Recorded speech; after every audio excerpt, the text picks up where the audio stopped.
Hello friends, नमस्कार। आप सभी का स्वागत है आपके YouTube channel NMS score plus में। दोस्तों, आज के वीडियो में हम विज्ञान से संबंधित प्रश्नों को लेकर आए हैं जो कि राष्ट्रीय सह मेधा छात्रवृत्ति परीक्षा 2025 में पूछे जाने वाले संभावित निम्नलिखित प्रश्न हैं। तो दोस्तों, वीडियो को अंत तक जरूर देखिएगा। वीडियो को लाइक कीजिएगा, शेयर कीजिएगा और चैनल पर नए हो तो चैनल को सब्सक्राइब कर लीजिएगा, जिससे हमारा वीडियो समय समय पर आपको मिलती रहे। तो चलिए दोस्तों, शुरू करते हैं। आज का जो पहला प्रश्न है, यहाँ पे दिया गया है कि रेडियम के नाभिक में न्यूट्रॉनों और प्रोटॉनों की संख्या। तो रेडियम के जो नाभिक में जो यहाँ पे दिया गया है 88 दिया गया है और 226। तो इसमें जो होता है, जो नीचे होता है वो प्रोटॉनों की संख्या होती है और ऊपर वाले जो होते हैं वो न्यूट्रॉन और प्रोटॉन को जोड़कर लिखा जाता है। तो यहाँ पे इसका राइट आंसर जो हो जाएगा 138 जो हो जाएगा वो न्यूट्रॉनों की संख्या होगी और 88 जो है वो प्रोटॉनों की संख्या। इसलिए हमारा राइट आंसर जो हो जाएगा ऑप्शन 1 करेक्ट कर लेंगे, ऑप्शन 1। अगला जो प्रश्न है, क्रिस्टलीय कार्बन है।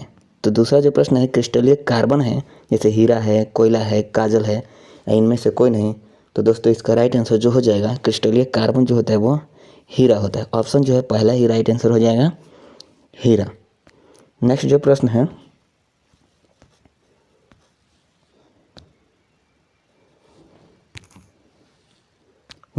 है, ऊर्जा के अनवीकरणीय स्रोत हैं। तो ऊर्जा के अनवीकरणीय स्रोत कौन सा हो जाएगा? वायु, जल, कोयला या बायोगैस। तो ऊर्जा के जो है अनवीकरणीय जो स्रोत हो जाएगा वो हो जाएगा ऑप्शन जो है तीसरा, जो है ऊर्जा का अनवीकरणीय स्रोत हो जाएगा तीसरा। नेक्स्ट जो प्रश्न है कि शुद्ध जल का पीएच मान। तो शुद्ध जल का जो पीएच मान होता है वो कितना होता है? तो दोस्तों, इसका राइट आंसर जो हो जाएगा वो 7 हो जाएगा। शुद्ध जल का पीएच मान 7 होता है। नेक्स्ट जो प्रश्न है, ऊष्माक्षेपी अभिक्रिया में ऊष्मा अवशोषित होती है, ऊष्मा निकलती है, ऊष्मा बदलती नहीं है या उपयुक्त में से कोई नहीं। तो दोस्तों, इसका राइट आंसर जो हो जाएगा वो हो जाएगा ऊष्मा निकलती है। ऑप्शन जो है बी राइट आंसर कर लेंगे, 5वें का बी हो जाएगा कि ऊष्माक्षेपी अभिक्रिया में ऊष्मा निकलती है। छठा जो प्रश्न है, पदार्थ जो किसी दूसरे पदार्थ को प्रोटॉन दे सकते हैं, वो कौन सा पदार्थ है जो किसी दूसरे पदार्थ को प्रोटॉन दे सकते हैं? तो यहाँ अम्ल है, क्षार है, यौगिक है या मिश्रण है। तो दोस्तों, इसका राइट आंसर जो हो जाएगा वो अम्ल हो जाएगा। ऑप्शन जो है 1 राइट आंसर कर लेंगे, अम्ल। अगले प्रश्न की ओर चलते हैं। साबुन में झाग उत्पन्न करने वाला पदार्थ है। तो साबुन में झाग उत्पन्न कौन करता है? जैसे सोडियम सिलिकेट, रेजिन, कार्बोलिक अम्ल या कास्टिक सोडा। तो दोस्तों, इसका राइट आंसर जो हो जाएगा वो हो जाएगा रेजिन के द्वारा साबुन में झाग उत्पन्न होता है, रेजिन के द्वारा। अगला जो है 8वां प्रश्न, धातु जो सामान्य ताप पर द्रव है। तो वह धातु बताइए जो सामान्य ताप पर द्रव कौन सा होता है? जैसे पारा है, लोहा है, ब्रोमीन है या जल है। तो इसका राइट आंसर जो 8वें का हो जाएगा वो हो जाएगा पारा जो होता है, जो मरकरी भी कहा जाता है, वो सामान्य ताप पर या कमरे के ताप पर द्रव अवस्था में पाई जाती है और यह एक धातु होता है जो कमरे के ताप पर या सामान्य ताप पर द्रव अवस्था में होता है। अगला जो है, इसी में जो ये ब्रोमीन जो होता है एक अधातु है और ये भी सामान्य ताप पर का होता है, द्रव अवस्था में होता है, लेकिन ये है अधातु है। और ये जो पारा होता है वो धातु होता है जो सामान्य ताप पर द्रव होता है। नेक्स्ट जो प्रश्न है, जड़ों का विकास होता है, यानी जड़ों का विकास कब होता है? जैसे पांकुर द्वारा, मूलांकुर द्वारा, तने द्वारा या पत्ती द्वारा। तो जड़ का जो विकास होता है वो मूलांकुर के द्वारा होता है। ऑप्शन जो है दूसरा राइट आंसर कर लेंगे, मूलांकुर के द्वारा। 10वां जो प्रश्न है, पके आम में खाए जाने वाला भाग है, यानी पके आम में कौन सा भाग को खाया जाता है? जैसे फल भित्ति है, मध्य भित्ति है, अंतः भित्ति है या बाह्य भित्ति है। तो इसका राइट आंसर जो हो जाएगा वो होता है मध्य भित्ति। ऑप्शन जो है दूसरा राइट आंसर कर लेंगे, पके आम में मध्य भित्ति को खाया जाता है। 11वां जो प्रश्न है कि निम्नलिखित में से उत्तक का उदाहरण है। तो उत्तक का उदाहरण कौन सा हो जाएगा? मस्तिष्क है, रक्त है, यकृत है या अमाशय है। तो इसका राइट आंसर जो हो जाएगा वो जो रक्त है जो एक प्रकार का उत्तक है। रक्त जो है क्या है, एक प्रकार का उत्तक है। अगला जो प्रश्न है कि निम्नलिखित में से पाचन एंजाइम नहीं है, यानी पाचन एंजाइम कौन सा नहीं है। ये पेप्सिन है, रेनिन है, इंसुलिन है या एम्लेक्सिन है। तो पाचन एंजाइम, पाचक एंजाइम कौन सा नहीं है इसमें से, तो इसका राइट आंसर जो हो जाएगा वो हो जाएगा जो इंसुलिन है, जो कि एक पाचन एंजाइम नहीं है। ऑप्शन जो है तीसरा राइट आंसर कर लेंगे कि यह पाचक एंजाइम नहीं है। नेक्स्ट जो प्रश्न है, निम्नलिखित में सर्वग्राही रक्त समूह है, यानी सर्वग्राही रक्त समूह कौन सा है। ए है, ए बी है या बी है या ओ है। तो सर्वग्राही यानी कि ऐसा रक्त समूह जो किसी से भी मतलब कि रक्त ले सकता है वो ए बी होता है, और जो ओ होता है वो किसी को भी रक्त अपना दे सकता है। तो यहाँ पे सर्वग्राही का मतलब होता है किसी से भी ले सकता है, और वो होता है ए बी। और सर्वदाता की अगर बात की जाए तो ओ होता है। नेक्स्ट जो प्रश्न है, पल्मोनरी सीरा खुलती है, यानी पल्मोनरी सीरा कब खुलती है। जैसे दाएं कहाँ खुलती है, जैसे दाएं अलिंद में, बाएं अलिंद में, दाएं निलय में या बाएं निलय में। तो जो होता है इसका राइट आंसर जो हो जाएगा बाएं अलिंद में जो है पल्मोनरी सीरा खुलती है, बाएं अलिंद में। 15वां है कि रुधिर का थक्का जमने में सहायक है, यानी रुधिर का थक्का जमने में सहायक कौन सा है। लाल रक्त कण, श्वेत रक्त कण, प्लाज्मा या प्लेटलेट्स। तो इसका राइट आंसर जो हो जाएगा वो हो जाएगा प्लेटलेट्स, जो है रक्त जमने में या जमाने में सहायक होता है, प्लेटलेट्स। नेक्स्ट जो प्रश्न है, प्रत्येक जबड़ों में कृतंक दांतों की संख्या होती है, यानी प्रत्येक जबड़ों में कृतंक दांतों की संख्या जो है 2, 4, 6 या 16। तो इसका राइट आंसर जो हो जाएगा होता है 4। प्रत्येक कृतंक में जबड़ों की जो संख्या होती है, यानी प्रत्येक जबड़ों में कृतंक के दांतों की संख्या जो होती है 4 होती है। नेक्स्ट जो प्रश्न है 17 कि क्लोरेलिन नामक दवा बनाई जाती है, ये किसके लिए बनाई जाती है। फफूंद से, जीवाणु से, शैवाल से या विषाणु से। इसका राइट आंसर जो हो जाएगा वो हो जाएगा शैवाल से। क्लोरेलिन जो होता है शैवाल से बनाई जाती है। नेक्स्ट जो प्रश्न है,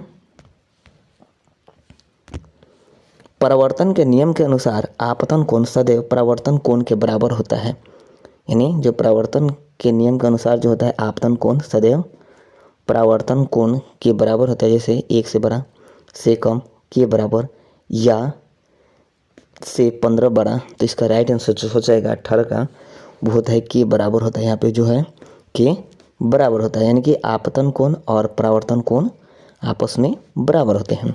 नेक्स्ट जो प्रश्न है,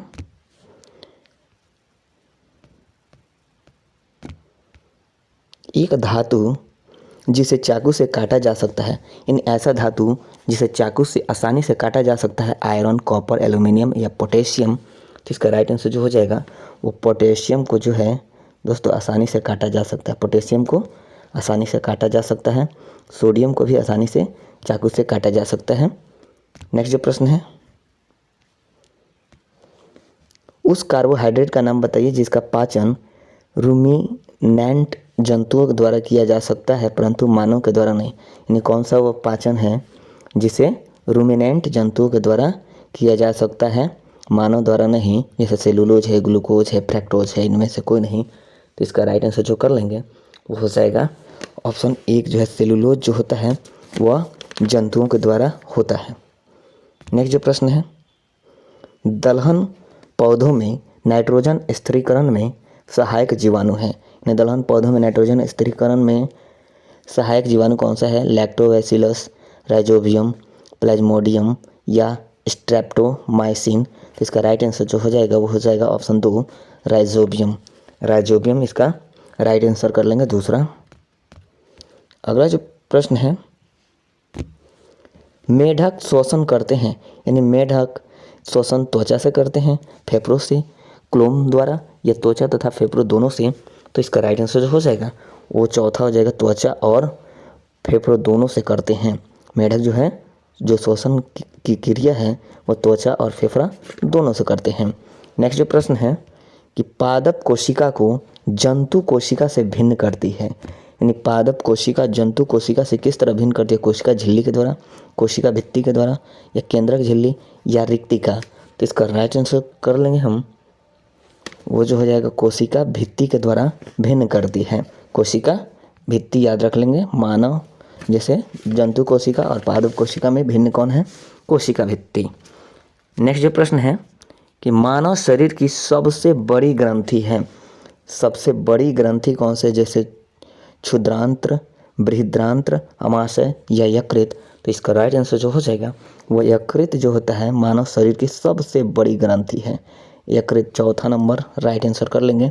गाइटर रोग डैश का है, यानी गाइटर रोग जो होता है किसका होता है? पीयूष ग्रंथि, एड्रीनल ग्रंथि, थायराइड ग्रंथि या अग्नाशय। तो इसका राइट आंसर जो हो जाएगा वो हो जाएगा थायराइड ग्रंथि जो होता है वो गाइटर रोग है। नेक्स्ट जो प्रश्न है 1539 ईस्वी में हुमायूं और शेरशाह सूरी के बीच कौन सा युद्ध हुआ था? 1539 में हुमायूं और शेरशाह के बीच कौन सा युद्ध है? जैसे कनौज का युद्ध है, कलिंजर का युद्ध है, पानीपत का युद्ध है या चौसा का युद्ध है। तो इसका राइट आंसर जो हो जाएगा वो हो जाएगा चौसा का जो युद्ध था वह शेरशाह सूरी और हुमायूं के बीच 1539 में हुआ था। 1539 में शेरशाह और हुमायूं के बीच में चौसा का युद्ध हुआ था। नेक्स्ट जो प्रश्न है सिराजुद्दौला का सेनापति था, यानी सिराजुद्दौला का सेनापति जो है मीर कासिम, मीर जाफ़र, मीर हसन या मीर अब्बास। तो इसका राइट आंसर जो हो जाएगा वो हो जाएगा मीर जाफ़र जो था सिराजुद्दौला का सेनापति था। नेक्स्ट जो प्रश्न है जनगणना 2011 के अनुसार बिहार का लिंगानुपात है, यानी बिहार का लिंगानुपात कितना है 2011 के अनुसार? तो 894, 972, 937 या 904। तो इसका राइट आंसर जो कर लेंगे वो 937 हो जाएगा बिहार का लिंगानुपात। 29वां जो प्रश्न है भारत का सबसे गरीब राज्य है, जैसे बिहार, राजस्थान, झारखंड या हरियाणा। तो भारत का जो सबसे गरीब राज्य है वो हो जाएगा बिहार ही हो जाएगा। बिहार जो है सबसे गरीब राज्य है भारत का। नेक्स्ट जो प्रश्न है भागलपुर कब एक जिला बना, यानी भागलपुर कब एक जिला बना था? जैसे 1780, 1774, 1775 या 1776। तो इसका राइट आंसर जो कर लेंगे वो हो जाएगा 1774 में भागलपुर एक जिला बना था। ऑप्शन जो है दूसरा राइट आंसर कर लेंगे 1774 में। अगला जो प्रश्न है कि बंगाल में दोहरी शासन व्यवस्था की शुरुआत की। तो बंगाल में दोहरी शासन व्यवस्था की शुरुआत किसने की थी? लॉर्ड कर्जन ने, लॉर्ड रिपन ने, लॉर्ड क्लाइव ने या लॉर्ड डलहौजी ने। तो इसका राइट आंसर जो हो जाएगा वो लॉर्ड क्लाइव के द्वारा बंगाल में दोहरी शासन व्यवस्था लागू की गई थी। दोहरी शासन व्यवस्था। प्रसिद्ध अंग्रेजी दूत टॉमस रो यानी सर टॉमस रो किसके दरबार में आया था? अकबर, जहांगीर, शाहजहां या औरंगजेब। इसका राइट आंसर जो कर लेंगे वह जहांगीर के दरबार में आया था। जहांगीर के दरबार में 1608 ईस्वी में 1607-8 में लगभग आया था सर टॉमस रो जहांगीर के दरबार में। नेक्स्ट जो प्रश्न है कि सीमांत गांधी के नाम से किसे जाना जाता है? तो सीमांत गांधी के नाम से जो है दोस्तों महात्मा गांधी, खान अब्दुल गफ्फार खां, फिरोज गांधी या राजीव गांधी। तो इसका राइट आंसर जो हो जाएगा सीमांत गांधी के नाम से जो है खान अब्दुल गफ्फार खां को जाना जाता है, खान अब्दुल गफ्फार खां को। नेक्स्ट जो प्रश्न है कि गदर पार्टी का गठन किसके नेतृत्व में हुआ था? तो गदर पार्टी के जो नेतृत्व है लाला हरदयाल, अरविंद घोष, भगवान सिंह या प्रफुल्ल चाकी। तो दोस्तों गदर पार्टी की जो गठन है वो लाला हरदयाल के द्वारा किया गया था, लाला हरदयाल के द्वारा। और यह अमेरिका के सैन फ्रांसिस्को में किया गया था। अमेरिका के सैन फ्रांसिस्को में 1913 में इसका गठन किया गया था। गदर पार्टी की स्थापना जो है लाला हरदयाल के द्वारा। नेक्स्ट जो प्रश्न है स्वराज मेरा जन्मसिद्ध अधिकार है और मैं इसे लेकर रहूँगा, कथन किसका है? चंद्रशेखर आज़ाद, लोकमान्य बाल गंगाधर तिलक, स्वामी विवेकानंद या लाला लाजपत राय।